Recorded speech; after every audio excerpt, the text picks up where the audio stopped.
Tonight in our original series, Project Home, how racist policies of the past are affecting the housing affordability crisis today.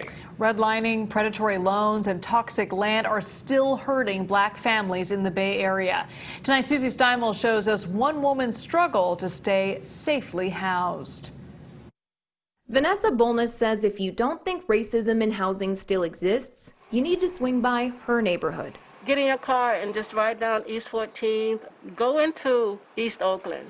She's a renter here, but she used to own this home nearby. My oldest son went off to college from that house. My daughter was born in that house. My middle son, he graduated from high school in that house.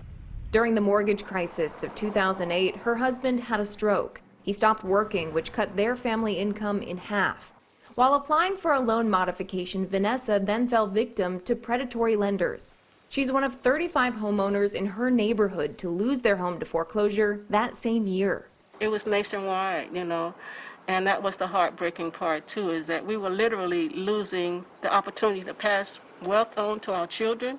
She ran a daycare at their first home and continued that business in their new place until she found high levels of lead in the soil. So I didn't want to take any chances, kids and lead, it's not a good mix. She qualified for assistance to have the lead removed through Alameda County, but she needed approval from her landlord to get the work done. Vanessa says the property owners never responded, which eventually forced her to shutter her business.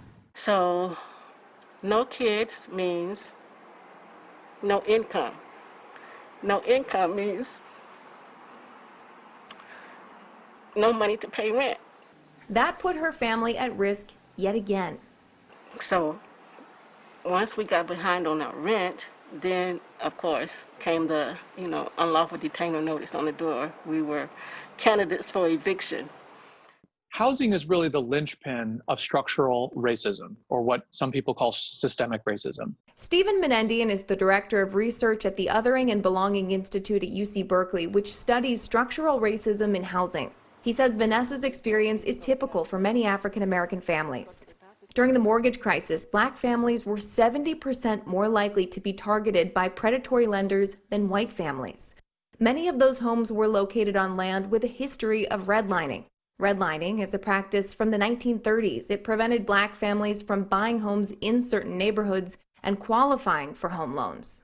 It's a cumulative system that ultimately adds up to a pretty severe and persistent pattern of racial residential segregation and disparate life outcomes in the Bay Area.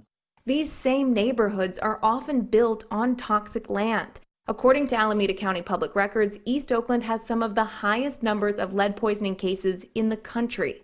7% of children under the age of 6 have tested positive for high levels of lead in their blood in Vanessa's neighborhood. Growing up in a predominantly black segregated neighborhood impacts your health outcomes tremendously. In fact, we saw 4 or 5 years of life expectancy are taken away just from living in a segregated neighborhood. Vanessa's church gave her the money she needed to avoid eviction, but she's still worried about displacement. Oakland has lost 30% of its black population due to rising rents since 2000.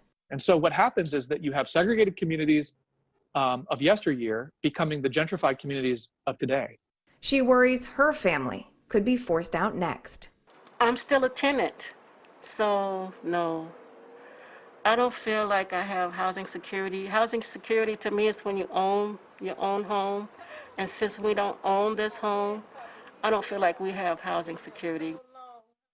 Housing advocates are increasingly worried that a series of evictions is waiting just on the other side of this pandemic, which is yet another hardship that is expected to disproportionately impact the Black community nationwide.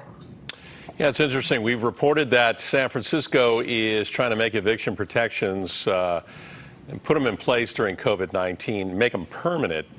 What about the rest of the state? Are they doing that, say, in the East Bay? That's something that Oakland has already done. We've reported that as well, but Assemblymember David Chu is now hoping to extend that to the entire state. He has a bill, AB 1436, that has made its way through the Assembly. It's now in the Senate, so we'll see what happens there. All right, Susie, thank you. We'll keep sending your stories and ideas to Project Home on CBS.com and see all of Susie's reporting on our website.